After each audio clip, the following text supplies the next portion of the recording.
Herkese merhaba arkadaşlar. Bugün sizlere çok güzel telefon çanta yapımını anlatmak istiyorum. Gördüğünüz gibi çok güzel oldu. İlk önce göstermek istiyorum. Buraya düğme taktım. Siz istediğiniz aksesuarlardan takabilirsiniz. Böyle çanta sapı yaptım.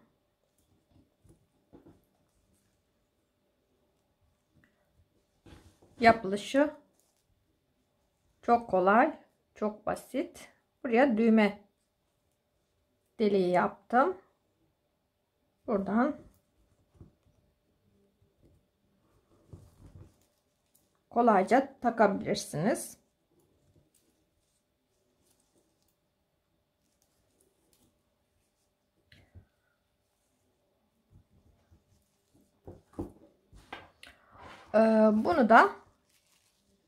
Bunu yapmadan önce yaptım.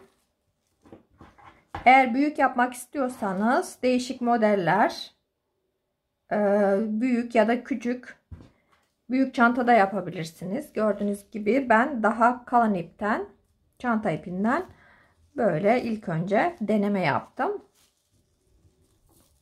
Böyle kısa saplı çantada yapabilirsiniz. Bunu deneme amaçlı yaptım ve çok güzel oldu. Böyle de kullanabilirsiniz. Daha büyük yapabilirsiniz. Böyle küçük telefon çantası da yapabilirsiniz. Gördüğünüz gibi çok güzel oldu. Eğer kanalıma abone olur beğenirseniz çok sevinirim. Şimdi bu güzel çantayı, telefon çantasını nasıl yaptım sizlere kısaca anlatmak istiyorum.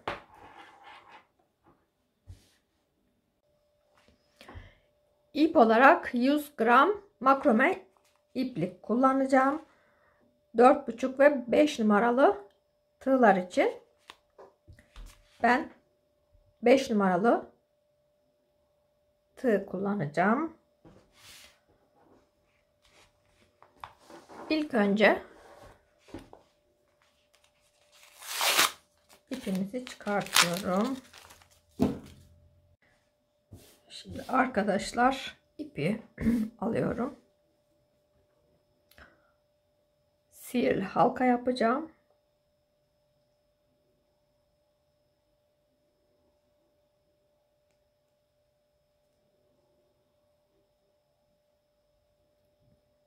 Eğer sihirli halka yapmasını bilmiyorsanız 3 defa zincir de çekebilirsiniz.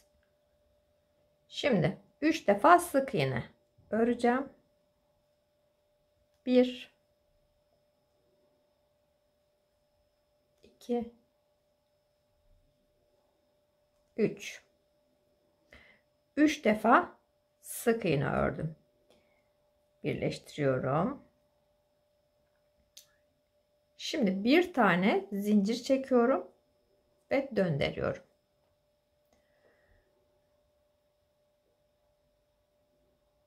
Şimdi buradan tek ilmek alacağım. Bu şekilde değil. Arkadan bu şekilde bir tel ilmek alıyorum. Ve buraya 2 defa sık iğne örüyorum. Yani çift batıyorum. Çift battım. Daha sonra tam ortaya batıyorum. Orta kısmına 3 defa sık iğne yapıyorum. Orta kısmına her zaman 3 defa sık iğne yapacağız. 1 2 3. Şimdi uç kısmına geldim. Gördüğünüz gibi bu şekilde batmıyorum. Buradan batıyorum. Bir tel alıyorum. Arkaya batıyorum. Ve buraya da çift batıyorum. 2 tane sık iğne örüyorum. Buradaki ipi iyice çekiyorum. Gördüğünüz gibi başlangıç noktası bu şekilde oluştu. Şimdi tekrar bir tane zincir çekiyorum. Döndürüyorum. Tekrar arkadan bir tel alıyorum. Batıyorum ve çift batıyorum buraya. Daha sonra tekrar bu şekilde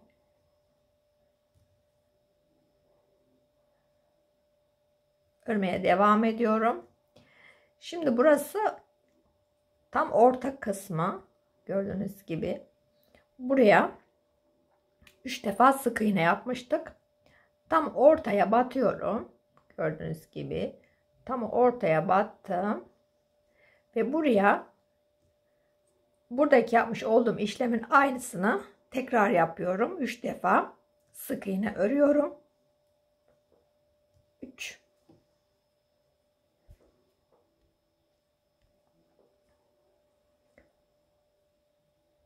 Şimdi gördüğünüz gibi tekrar birer tane ilmek örerek devam ediyorum.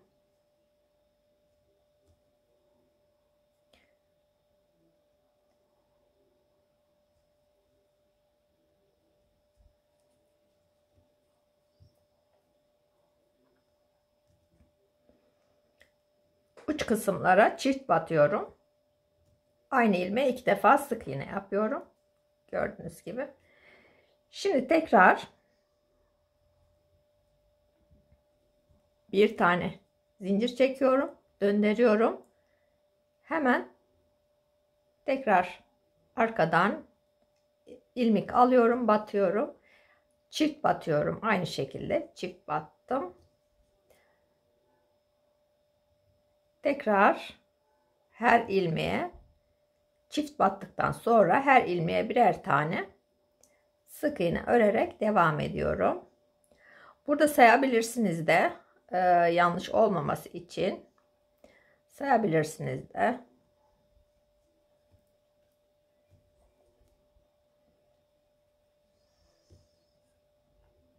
Gördüğünüz gibi buraya 3 defa sık iğne yapmıştık.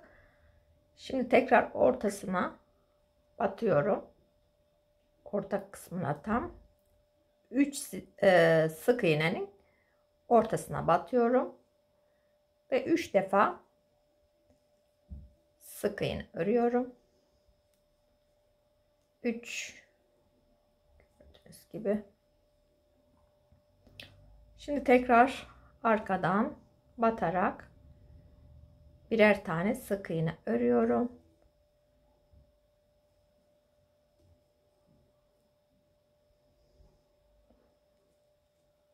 Şimdi yanılmamak için buradaki tek ilmek sayılarını sayabilirsiniz. Buraya çift battık. Daha sonra 1, 2, 3, 4 defa tek battık. Tek sık iğne.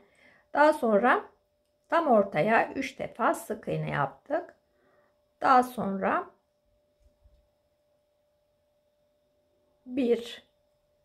3 defa sık iğne, daha sonra tek battık. 1, 2, 3, 4 defa tek sık iğne. Şimdi çift batıyorum. Gördüğünüz gibi arkadaki ilmeği aldım. Buraya çift batıyorum. Tekrar bir tane zincir çekiyorum. Buraya da çift batıyorum.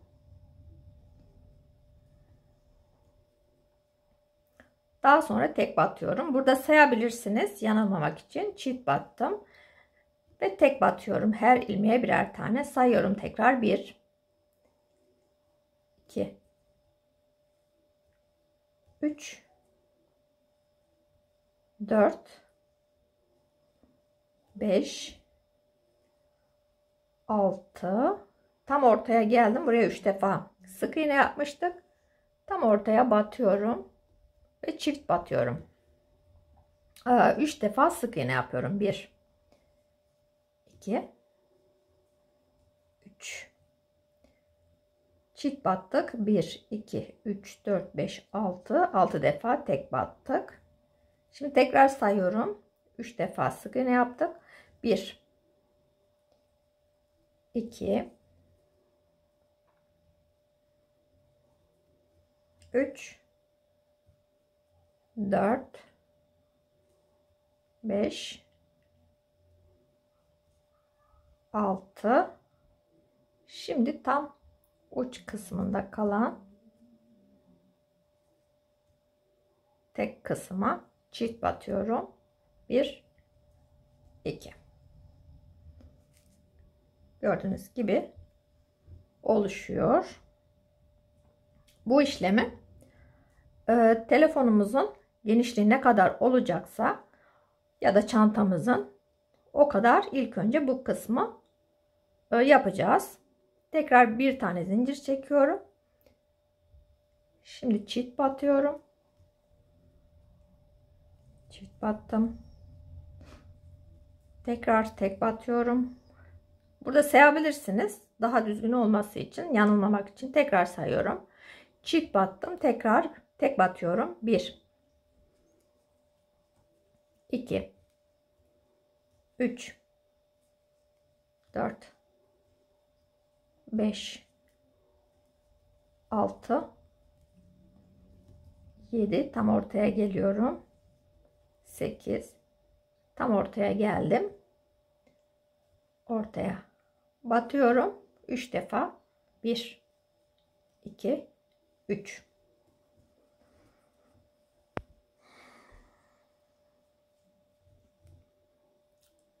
Şimdi tekrar sayıyorum.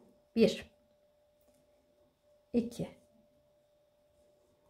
3 4 5. Arka kısmına gördüğünüz gibi bu şekilde batmıyorum her seferinde.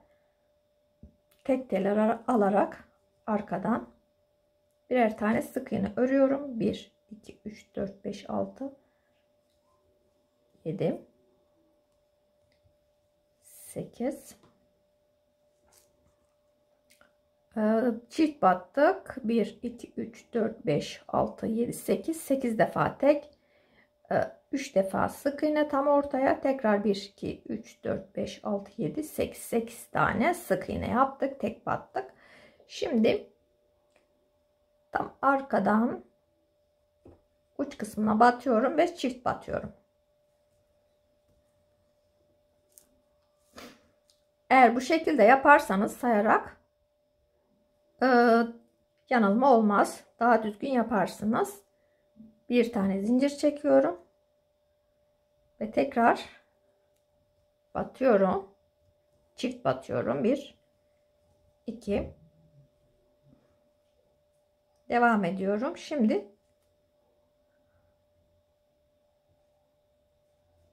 tek batıyorum.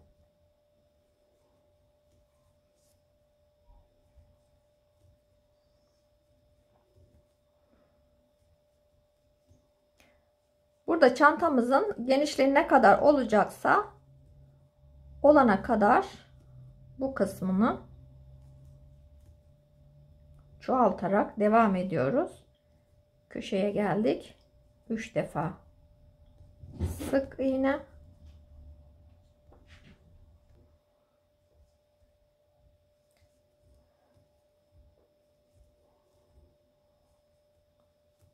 Devam ediyorum.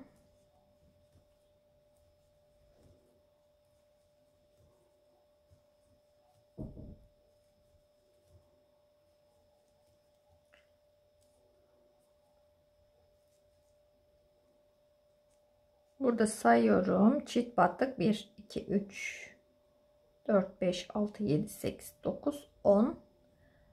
Daha sonra 3 defa sık iğne yaptık. 1 2 3 4 5 6 7 8 9.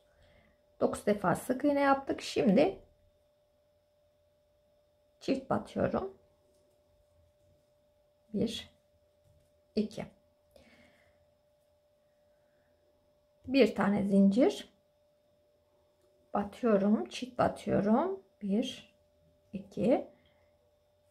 Şimdi tek batıyorum. 1 2 3 4 5 6 7 8 9 10 11 tam ortaya batıyorum. Buraya 3 defa sık iğne yapıyorum.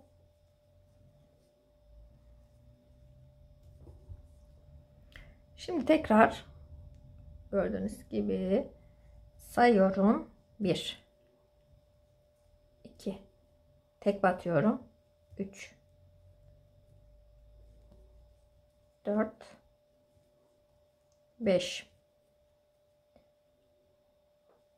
6 7 8 9 10 11 11 şimdi köşeye batıyorum. Çift batıyorum. 1 2 şimdi telefona ölçmek istiyorum. İstediğim genişlikte olmuş mu diye. Şimdi telefonumuzu alıyorum.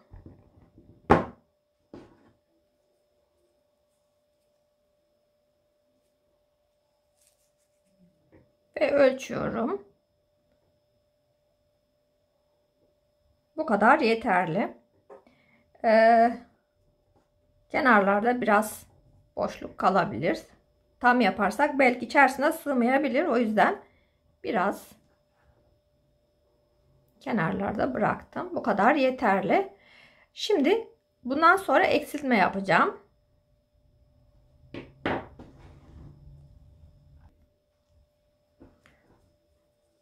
Gördüğünüz gibi bu kadar yeterli. Şimdi köşelerde eksiltme yapacağım. Bir tane zincir çekiyorum. Döndürüyorum. Gördüğünüz gibi arkadan ilmeğe battım. Doladım. Daha sonra diğer ilmeğe battım. 3 tane ilmeğimiz oldu. Ve hepsini birden topladım. Görmüş olduğunuz gibi eksiltme yaptım. Bundan sonra köşelerde bu şekilde eksiltme yapacağım. Daha sonra arkadan gördüğünüz gibi sık iğne örerek devam edeceğim. Her ilmeğe birer tane sık iğne yaparak devam ediyorum. Burada da sayabilirsiniz. Burada da saymak istiyorum. Eksiltme yaptık. Daha sonra 1 2 3 4 5 6 7 8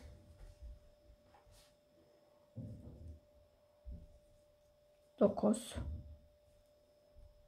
10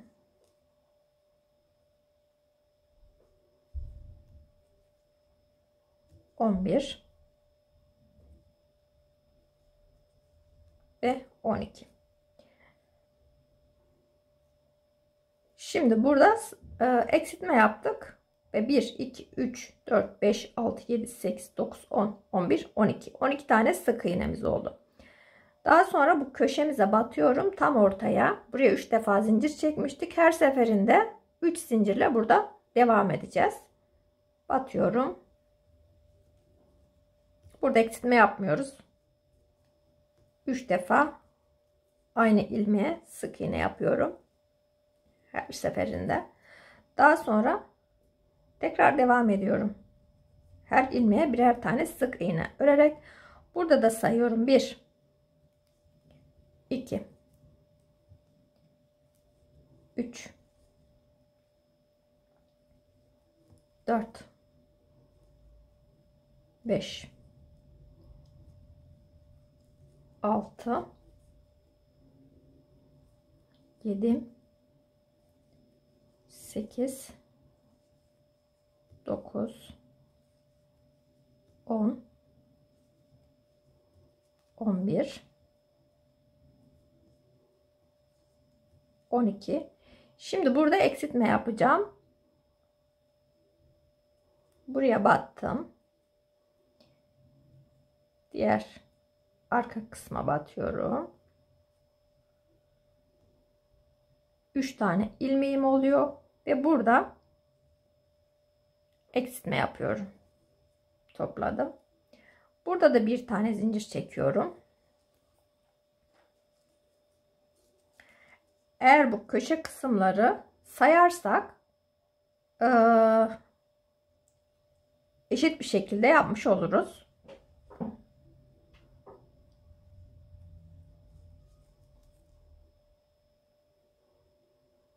Şimdi birleştirdim. Bir tane zincir çektim. Döndürüyorum. Burada da aynı işlemi yapıyorum. Battım.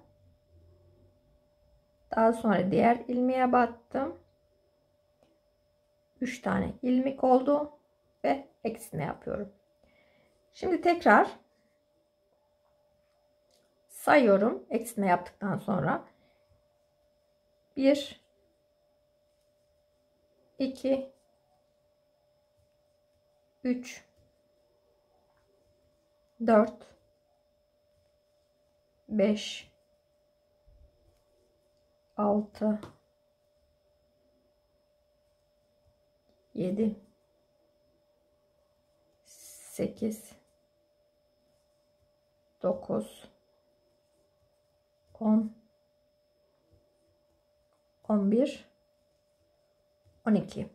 Bundan sonra her seferinde eksiltme yapıyorum. Daha sonra 12 defa sık iğne ve daha sonra orta kısmına geliyorum. Tam ortaya batıyorum ve 3 defa sık iğne örüyorum. 1 2 3. Bundan sonra sayılar buradaki verdiğim sayılar 3 defa sık iğne, aynı ilmeğe tekrar sayıyorum. 1 2 3 4 5 6 7 8 9 10 11 12 1 2 3 4 5 6 7 8 9 10 11 12. Şimdi burada eksiltme yapıyorum. Battım. Diğer ilmeğe battım. 3 defa ilmeğim oldu ve birleştiriyorum. Burada eksiltme yapıyorum. Döndürüyorum. Bir tane sık iğne. Tekrar aynı işlemi yapıyorum. Eksiltme yaptım. Tekrar sayıyorum. 1 2. Gördüğünüz gibi her seferinde buradaki yapmış olduğum işlemin aynısını yapıyorum. Eksiltme yapıyorum. Ve bu şekilde devam ediyorum. Yapmış olduğum işlemin aynısını yaparak örgümüz oluşana kadar, uzunluğunu ne kadar istiyorsak çantamızın o kadar olana kadar devam edeceğim. Gördüğünüz gibi arkadaşlar, ördükçe bu şekil aldı.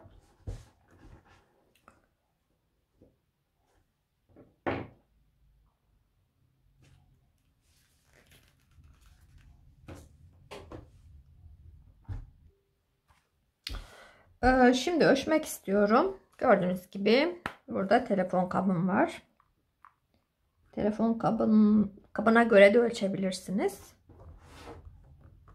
Şimdi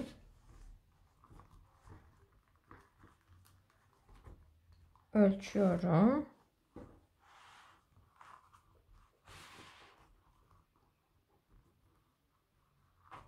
Burada biraz bu şekilde pay bırakıyorum.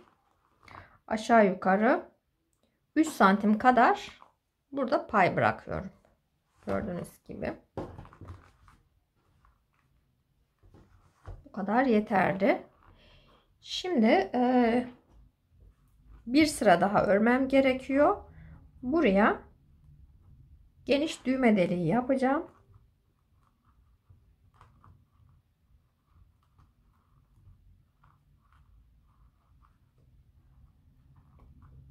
Buraya geniş bir şekilde düğme deliği yapacağım.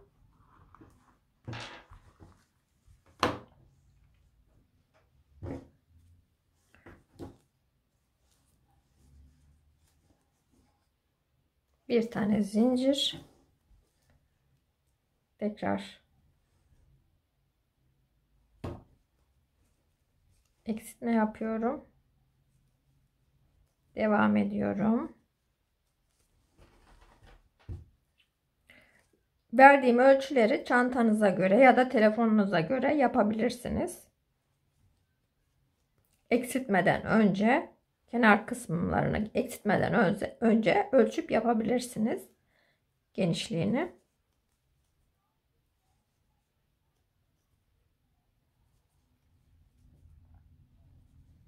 Şimdi ortaya geldim buraya. Buraya batıyorum. 1 2 Buraya sadece zincir çekmek istiyorum.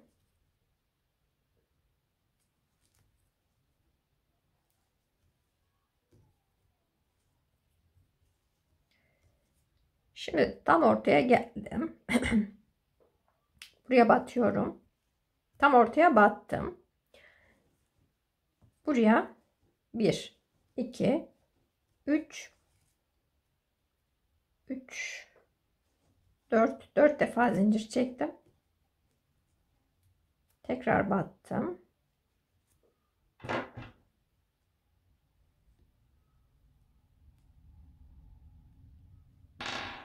4-5 defa zincir çekmek istiyorum.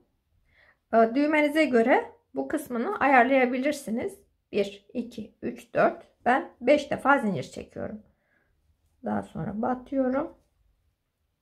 Birleştirdim. Bu kadar yeterli. Ve devam ediyorum tekrar.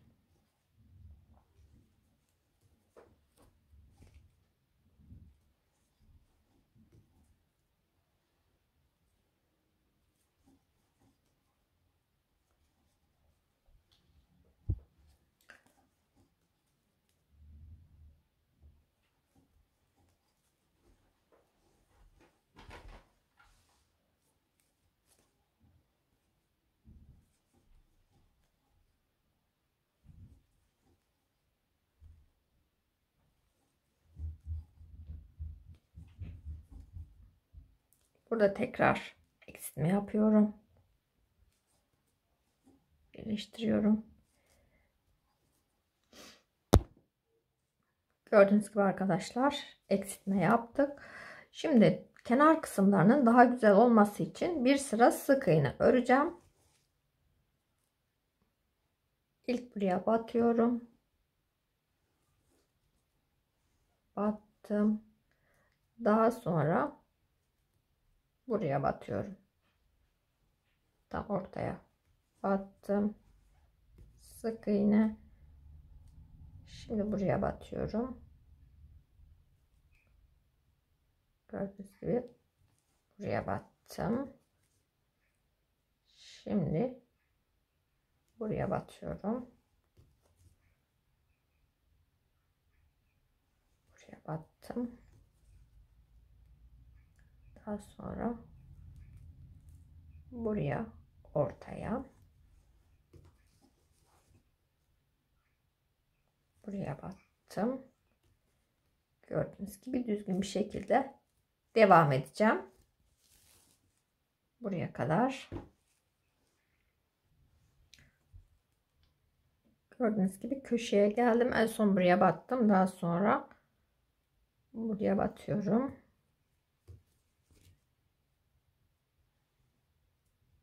Şimdi diğer yandaki ilmeğe batıyorum.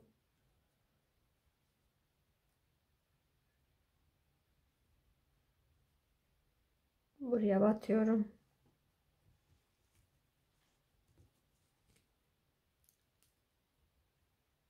Şimdi buraya batıyorum.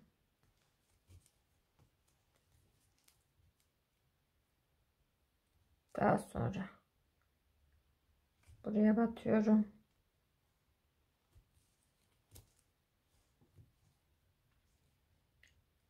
Şimdi buraya batıyorum.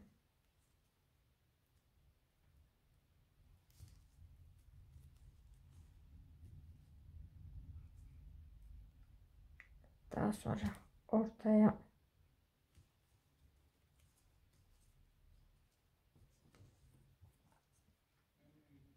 şimdi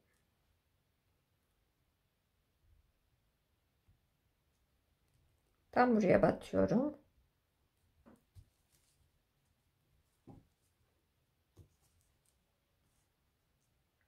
Daha sonra buraya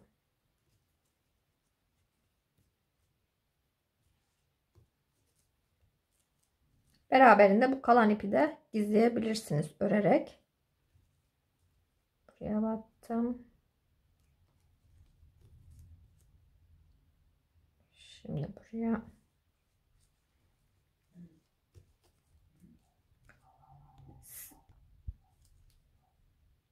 şimdi buraya batıyorum.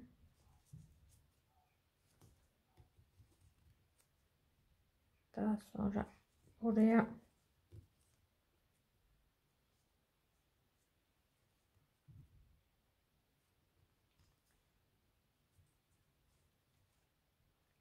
şimdi buraya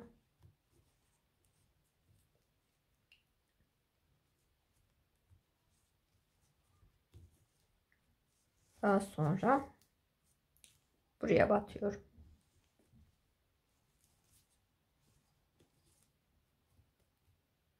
Şimdi buraya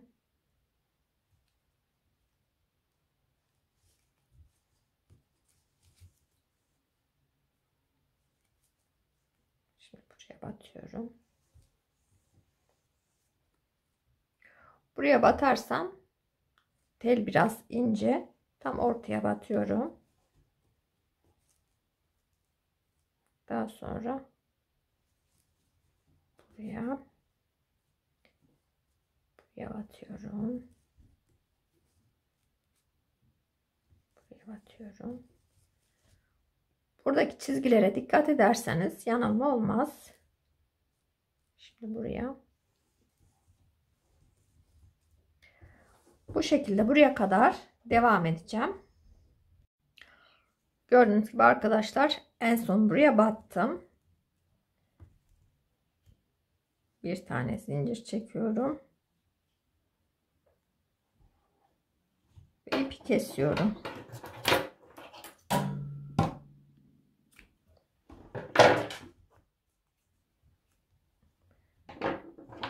Tel kaçmaması için burayı biraz yakıyorum.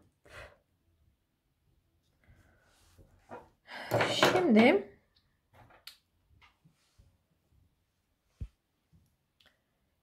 iğne iplik aldım. Gördüğünüz gibi.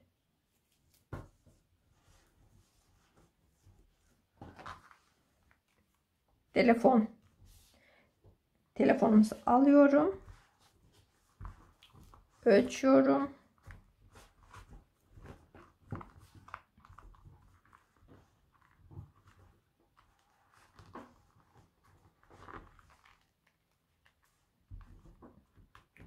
Ölçtüm. Şimdi bu kısmını birleştireceğim.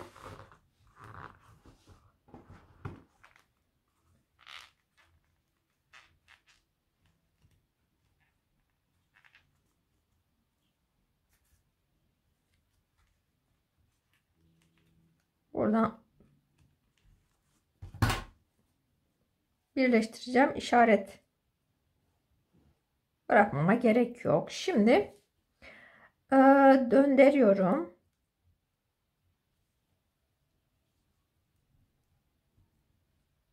Şimdi buraya işaret bırakıyorum. Bu şekilde.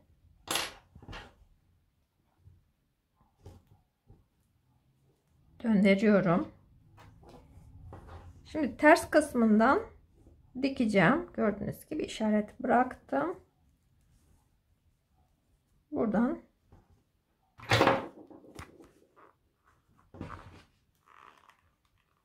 dikeceğim.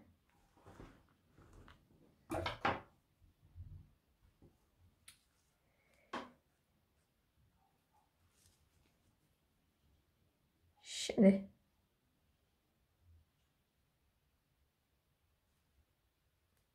bu şekilde dikmiyorum. Gördüğünüz gibi iki ilmekleri alarak değil, tek ilmek alarak kenar kısmından gördüğünüz gibi battım. Daha sonra buraya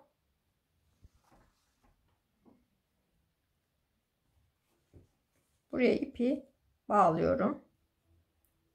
Çıkmaması için bağladım.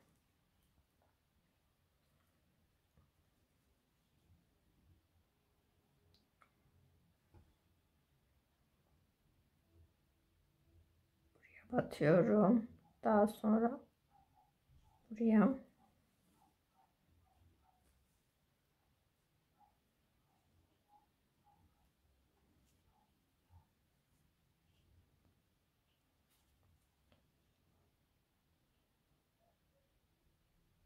atıyorum.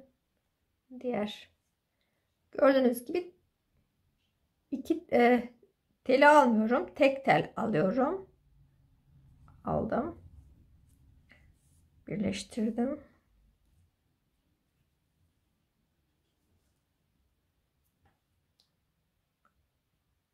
Alıyorum.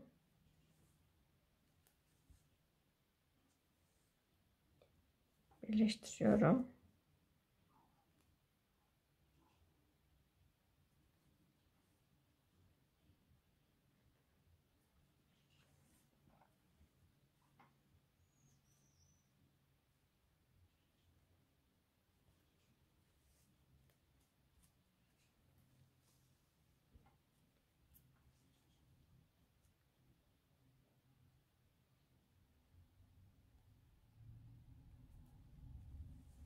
Bu işlemi yaparak daha sonra çekiyorum. Bu işlemi yaparak buraya kadar devam edeceğim. Gördüğünüz gibi arkadaşlar buraya kadar devam ettim. Şimdi son ilmeği dikiyorum. Battım.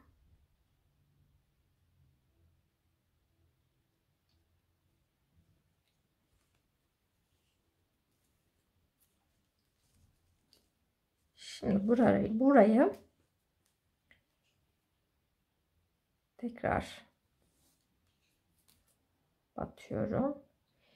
Şimdi geri dönüyorum buraya kadar daha sık olması için.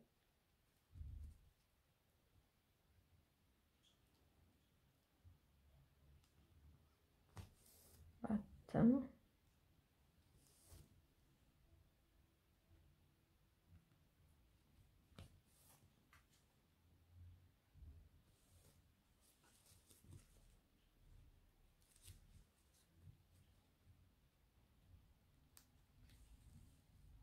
Daha sonra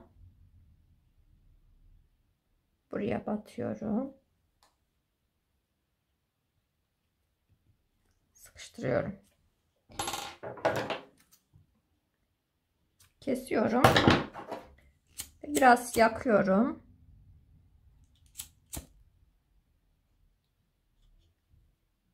Yaktım ipin dağılmaması için.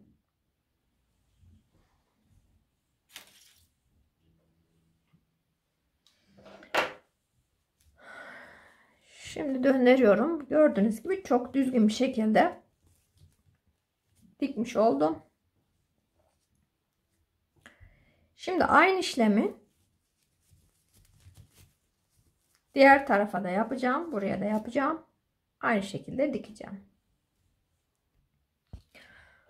Gördüğünüz gibi arkadaşlar iki kısmını da diktim. Şimdi çeviriyorum. Daha sonra buradaki iplikleri gizledim. Gördüğünüz gibi.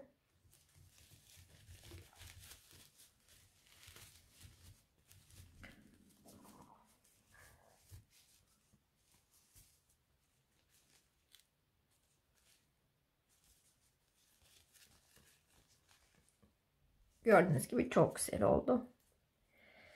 Şimdi döndürdüm. Şimdi buradaki ipi buraya gizliyorum. İnce uçlu tığımı aldım. Ve buraya gizliyorum.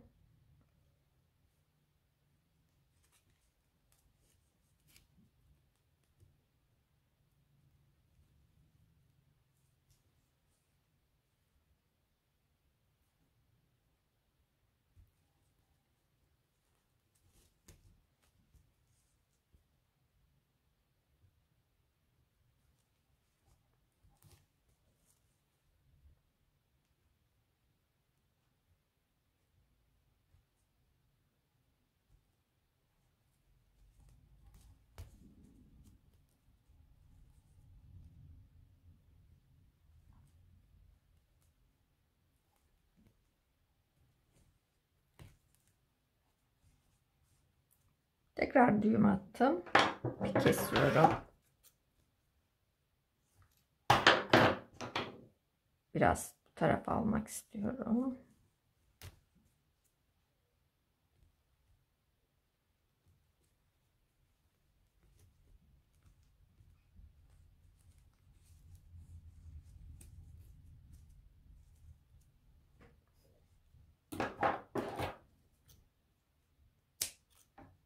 Kesiyorum ve ipi yakıyorum.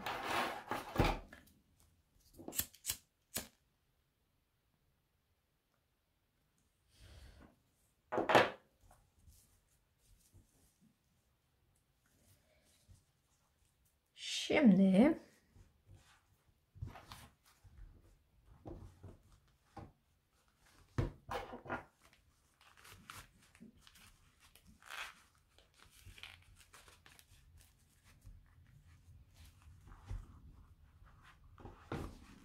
gördüğünüz gibi çok güzel oldu.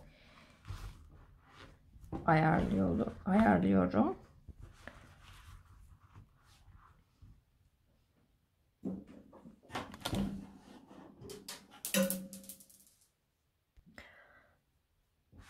Şimdi buraya düğmeyi dikeceğim. Gördüğünüz gibi arkadaşlar buraya düğmemizi diktim. Tekrar deniyorum.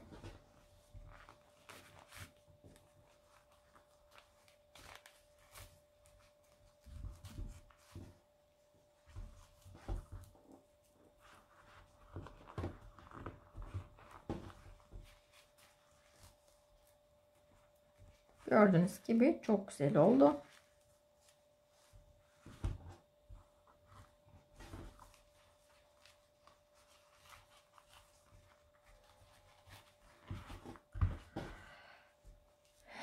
Şimdi çantamıza sap yapmak istiyorum. Gördüğünüz gibi arkadaşlar iki tane bu şekilde aletim var. Eğer böyle bir şeyiniz yoksa, ismini bilmiyorum, buradan başlayıp daha sonra buradan sapını birleştirebilirsiniz. Şimdi buradan başlayacağım. Daha sonra bittikten sonra buraya ekleyeceğim.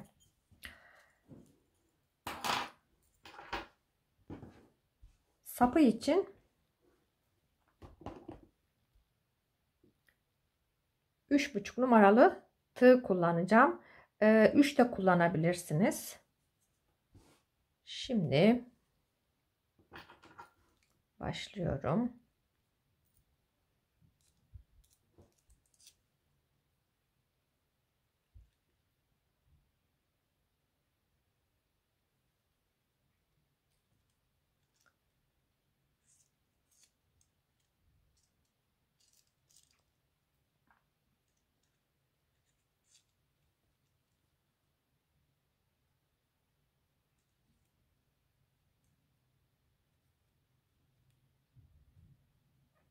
birleştirdim. Burayı sıkıştırıyorum. Daha sonra tekrar batıyorum.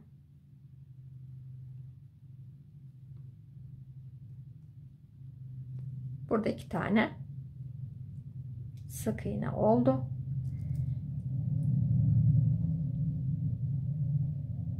Şimdi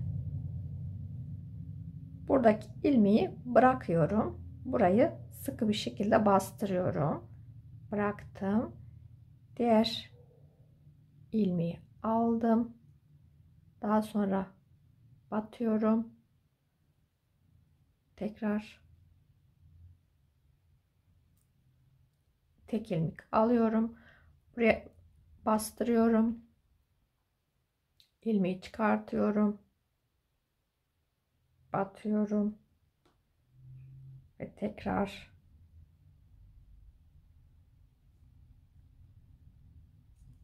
diğer ilmeğe batıyorum.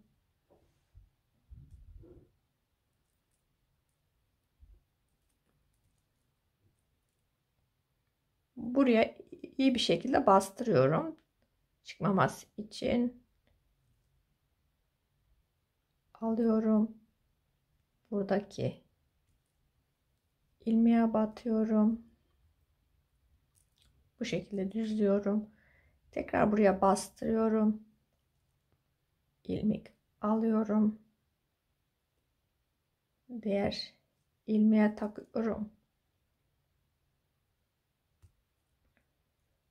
Tekrar bastırıyorum. Diğer ilmeği alıyorum. Gördüğünüz gibi devam ediyorum.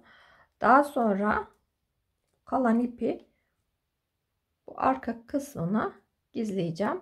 Uç tarafını yakarak, yoksa buradaki teller çıkıyor ve güzel olmuyor. Şimdi devam edip öreceğim. Çanta sapımızı ne kadar istiyorsanız o kadar olana kadar örebilirsiniz. Gördüğünüz gibi çok güzel oluyor. Şimdi devam edip öreceğim. Gördüğünüz gibi arkadaşlar, bu kadar ördüm. Şimdi buradan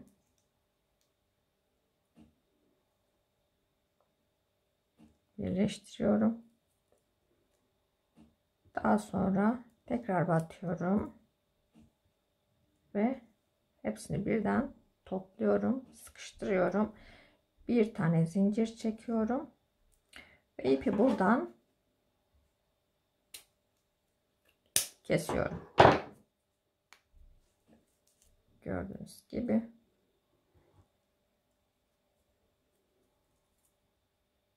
Buradaki ipi buraya gizleyeceğim.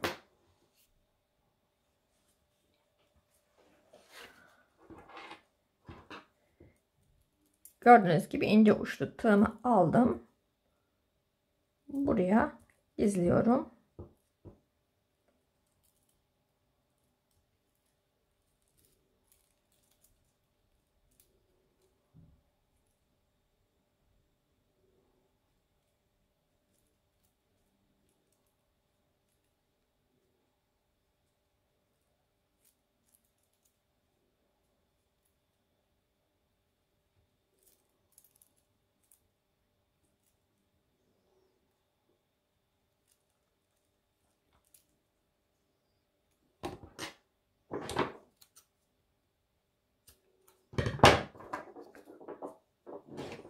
Buradan dikkatli bir şekilde ucunu yakıyorum.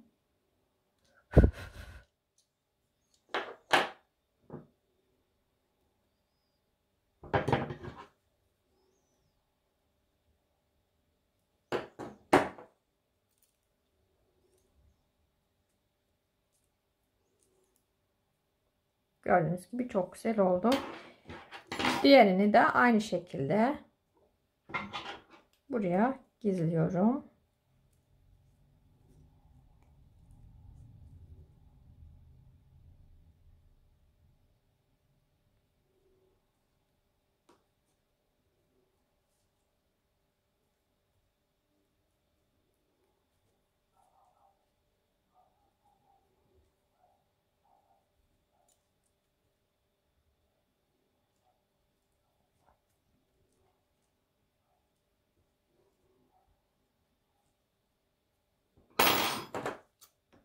Biraz kesiyorum. Daha sonra dikkatli bir şekilde yakıyorum.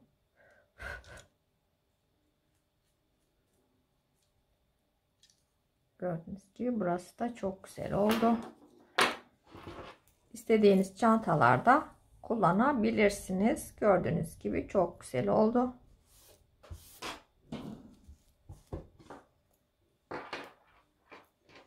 Hemen takıyorum.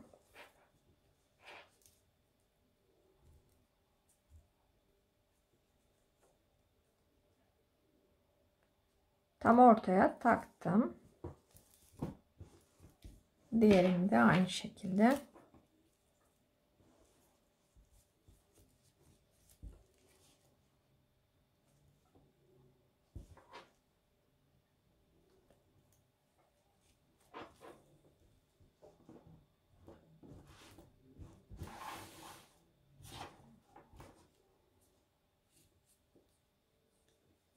Gördüğünüz gibi arkadaşlar, istediğiniz çantalarda bu çanta sapını kullanabilirsiniz.